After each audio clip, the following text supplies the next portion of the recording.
Hello, everyone, and welcome, and thank you for tuning in to Health Leaders, the place for peer-sourced and solution-focused insights for healthcare executives. My name is G. Hatfield, and I'm the CNO editor for Health Leaders.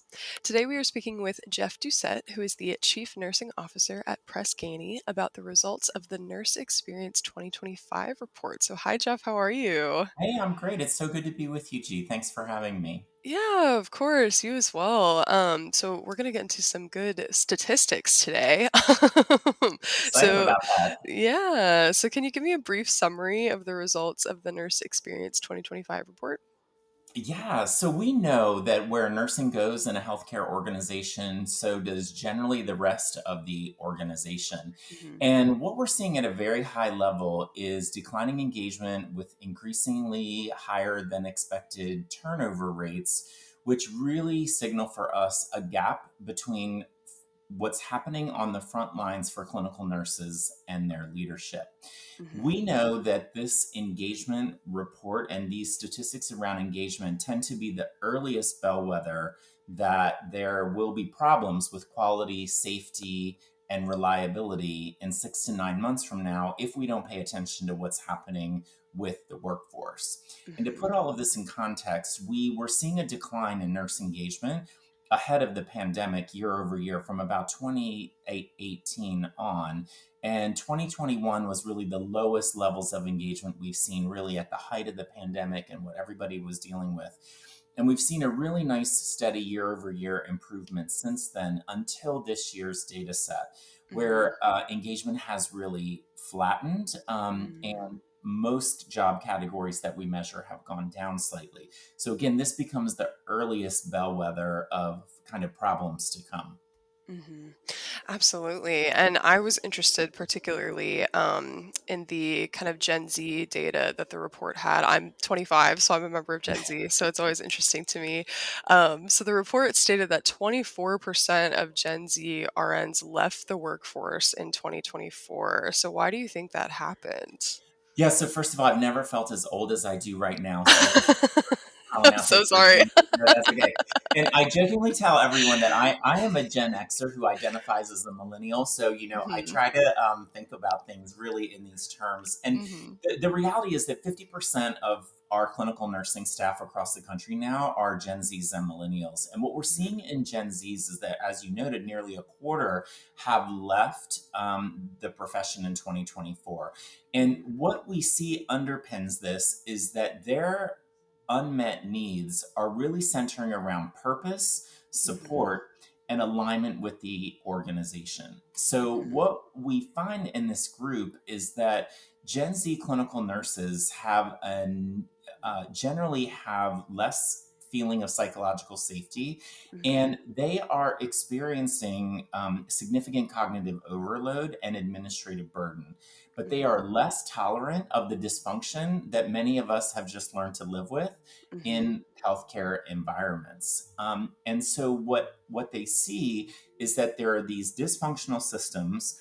This age group is really about immediacy in terms of problem solution and resolution. And obviously, we all who have been doing this for a long time know that many of these very complex problems in healthcare take a long time to fix. Hmm. And they have very little tolerance and patience for this. Hmm. So it isn't that Gen Z is leaving because they have a lack of commitment. They're leaving because they're feeling like leadership is failing them in creating an environment that they can come to work every day and do their best work. And they Hmm. simply will not stay in environments where they do not feel like their professional work is being supported, nor if they feel like their well-being is not supported. So those two things typically in my experience in healthcare have been pretty mutually exclusive, right? We don't Hmm. think about process problems as leading to challenges in well-being, but for this particular generation in the workplace, those two things are really inextricable. And in fact, we're seeing that Gen Z has the lowest engagement scores across all of the job categories that we measure in age groups. Wow. Yeah, I'm glad you brought up kind of the disconnect in generational like attitudes towards a lot of the systemic dysfunction, because I've definitely heard that from CNOs that there's kind of a, some have a hard time understanding why Gen Z feels that way. So do you have any tips for kind of how to bridge that gap between the generations to kind of find some common ground and understanding? Yeah, what I say is there are really two major categories that we have to think differently about. But before I get into those, let me just back Hmm. up and say one other thing that I think is really, really important. Hmm. When we look across all the different generations, we know that Gen Zs and millennials just tend to have a lower engagement at work across Hmm. all age groups. Um, and this is across all industries. This is not unique to healthcare. Hmm. And there are a lot of leaders who think about this in a frame of being good and bad. So Yeah. that because Gen Zs and millennials have lower engagement, they think that's a bad thing. I actually think it's a good thing. And I encourage leaders to just think about it as being different, not thinking about it as something that's good or bad or has a label or negative connotation. Because what we Hmm. hear from Gen Zs and millennials is that, well, my leader just doesn't get me or understand me. And they think just because I want more flexibility or my communication in a different way, that I'm not as committed to the work, and that Hmm. simply isn't true. Yeah. So the two big areas that I always encourage leaders to think about is communication Hmm. and flexibility. So my kids, who are also Gen Zers, they're both in college. They look at how I worked, how their grandparents worked, and they really want no part of that, right? Hmm. They Yeah. go to work to live. They do not live to go to work, if that Hmm. makes sense. Yep. And so when we as leaders create an environment that meets them where they are, they want a high degree of flexibility where they are in control of their work. So in nursing, we tend to be very regimented in terms of scheduling guidelines and how we build schedules and things like that. And that just isn't going to work long term for Gen Hmm. Zs and millennials. So the more flexibility people have at work, the better. The other piece that's really importantly tied to that is career progression. So I Hmm. hear a lot from chief nurses that, wow, my managers are telling me that the new graduate nurse is showing up for an interview for our fellowship program as a new grad, and they're saying, well, I really only want to be in the new grad fellowship for 6 months, and then I want to like be a nurse manager, or I want to be an educator, or I want to be a nurse practitioner. And instead of saying no, we don't do that, like we do it this way, it's really important in those initial conversations to say, here's how your career progression can work at our health system. So we Hmm. might not be able to have you in a nurse manager job in 6 months, but we can certainly make sure that you're involved in shared governance and learning leadership skills and being part of our leadership development program that we have for clinical nurses, and using those as just examples as way that we know people can build a career path in the organization. Because if there is no path for growth, the likelihood that people are going to stay is very, very low. And then finally, communication. So we've got to meet people where they are in terms of communication. My kids have the attention span of Instagram reels and Yeah. TikTok. And cannot lie, so does their dad. So, Hmm. but at the end of the day, we have to be able to meet people where they are. So, chief nurses and nurse leaders who have TikTok channels and Instagram channels where they're sharing information with their staff in short snippet videos a couple times a week are really showing very high engagement scores in terms of communication and connectivity and alignment with senior leadership with Gen Zs and millennials versus those that are still publishing a paper newsletter with a paycheck every 2 weeks. So Hmm. we've got to meet people where they are in terms of communication, flexibility, and a career path. Absolutely. Yeah, I love that. Especially, the attention span thing is very real. I feel like, and it's, we'll see how that turns out for the world, I guess. But Yeah. Yeah. yeah, so we've been talking a lot about engagement and having, lower engagement scores than maybe in the past. So what is the impact of an unengaged workforce on patient care and generally in the work environment as well? Yeah. So, as I mentioned in the very beginning of my opening comments, the level of engagement is the earliest bellwether Hmm. that there will be problems with quality, safety, and high reliability down the road. And generally, Hmm. that's a 6 to 9 month lag time. Yeah. So, we cannot extract engagement from quality, safety, and high reliability. They are so completely integrated. In fact, our data sets show we take the about 2 million culture of safety surveys we do every year and the 2.5 million employee engagement surveys, and we correlate those together. And what we see is there is almost a perfect direct correlation between the three major categories of a culture of safety and overall employee engagement. Meaning that when I feel like I can deliver safe, effective, error free care, my engagement in the organization is going to be significantly higher. So Mhm. when we see low engagement, we see poor performance in nurse sensitive outcomes like falls with injury, CAUDIs, CLABSIs, pressure injuries. When nurses are disengaged or have lower engagement at work, we see higher rates of adverse events, decreased patient satisfaction, and then we see a degradation in teamwork, which is really, really important from a safety perspective. Mhm. So there's a lot of different aspects of both the culture of safety as well as clinical outcomes that are all underpinned by what we like to talk about as an engaged and highly resilient team.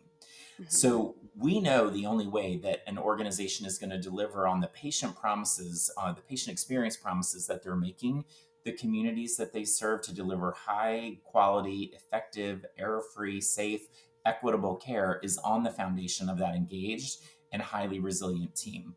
So Mhm. if that engagement piece is not priority one, even above patients, so the top performing organizations in our database right now all have very high levels of employee engagement in common and have taken an employee first approach. So Mhm. those things cannot really be separated from one another.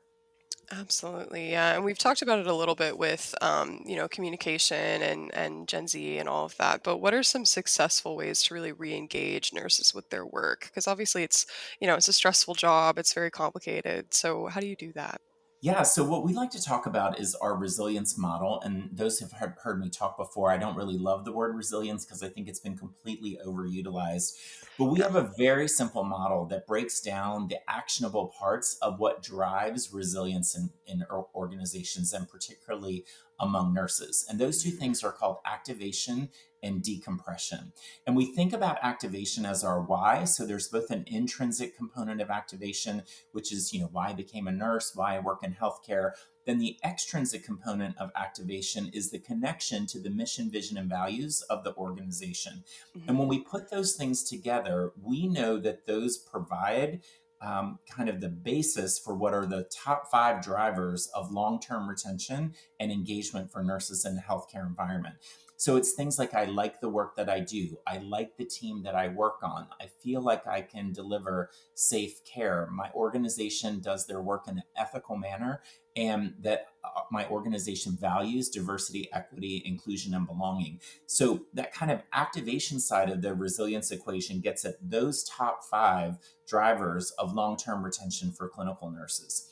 And then on the other side of the resilience equation is decompression, or how we get away from the work and recharge our batteries. And that is really, really a key driver of burnout right now among clinical Mhm. nurses and nurse leaders is the lack of ability to disconnect from the work and recharge. Yeah. So those two things together are really what drive higher levels of engagement. And it all begins with that building block of resilience. Mhm. Absolutely. And I want to loop back to what you said about safety as well and kind of the concept of psychological safety at work. How do you think CNOs can kind of rebuild the trust between nurses and leaders to really foster that culture of psychological safety? It is such an important part of the work that we do. And we know that trust is really an underpinning piece of building strong social capital in Mhm. your work environments. And it really starts with a strong continuous listening strategy where frontline staff feel like their voice is heard Mhm. and that the feedback that they are providing is being acted upon. And all of that is really underpinned with really strong communication and a high presence from leadership, Mhm. meaning that leaders are rounding on a regular basis, that staff know how to access their leadership, who their leaders are, that leaders at the front line and in mid-level are really the ambassadors for the CNO, that they're representing the voice of the CNO, making sure that people understand that their voice is heard. Mhm. Sadly, though, in our data set now, only 55% of clinical nurses tell us that they feel like they have a voice in decision making. And Wow. even worse, for advanced practice providers, where less than half, would just slightly more than half, 52%, believe that leadership is responsive to the needs of APPs. Wow. So when staff understand that the senior most leaders have their back and are responding to their needs and concerns, that's where we see high levels of trust. And so, again, what that is really about is creating a really purposeful two-way connection between the frontline leaders and their senior nursing leaders throughout the organization. Hmm. Absolutely. And you mentioned teamwork between nurses as well. So what are some ways that CNOs can help build that trust as well? Because obviously that's pretty critical. Yeah, and it's funny because a lot of people, I think about teamwork and working and building your team as kind of a soft skill in healthcare, and we think about it completely a different way because we know from all of our data that when there is strong teamwork, both within the team and with the teams of teams, Hmm. we know that safety is better, communication is better, engagement is better. All of the things improve when there are strong perceptions of teamwork. And I like to think about healthcare teamwork like you would, and I'm not a big sports analogy person, but I'm going to go there for a second. You would never go to the Super Bowl as, oh, let's just say the Philadelphia Eagles, since I live here. Hmm. You would never go to the Super Bowl without hours and hours and hours of practicing your teamwork, Hmm. practicing your communication, practicing how we confront each other when there's a problem, and how we build that trust and social capital through a shared purpose without practice. In healthcare, we don't ever have time to practice. Hmm. And if you think about the ratio of practice to performance that happens on a sports team, it's completely the opposite in healthcare, right? We may have an hour or two of simulation practice a year or mandatory competencies or something, but we're really not practicing the skills that we need from a teamwork perspective. Yes, we Hmm. may like practice how to do a code or things like that, but those are the exceptions, right? Those high risk, low volume things. It's the everyday teamwork and communication where the magic really happens in terms of delivering on expectations around engagement for patients, for employees, and quality and safety. So it really boils down to some clear tactics around setting clear expectations for professional behavior, holding people accountable for those, creating opportunities for peer mentorship and knowledge sharing, and really investing and doubling down really on shared governance and professional governance model that Hmm. really give nurses a clear voice that they can see in decision making. I think a lot of organizations, my own included, when I was a CNO during the pandemic, we stopped having shared governance meetings because we were so focused on everything else. So we're Hmm. seeing a lot of organizations. I was just at one earlier this week that are really doubling and tripling down on reinvigorating those governance models to give nurses that voice. So those are some of the things we think about in a much more broad term than just teamwork that we call building social capital. Hmm.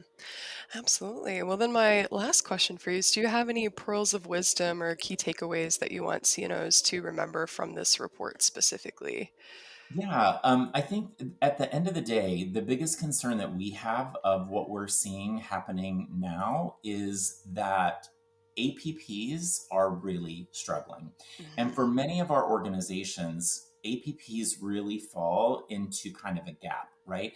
They're not really nursing, they're not really medical staff. And so somebody has to take the ownership of those teams. So as a CNO, I would encourage you to, whether they report to you or not, to really make sure that you are engaged with the advanced practice providers in your organization. They are currently at the bottom of our index for employee engagement, and Hmm. they have worsened year over year for the last several years. So the report contains a lot of really actionable items around that. Hmm. And then again, I always just remind my CNO colleagues that this work is really hard work. It's about Hmm. transforming culture, about building social capital, and it just takes time. So the more that you can communicate, you can celebrate the early and small wins, and then you can recognize the people who are really performing the way you want in your organization. All of those things really help you along the journey. Hmm.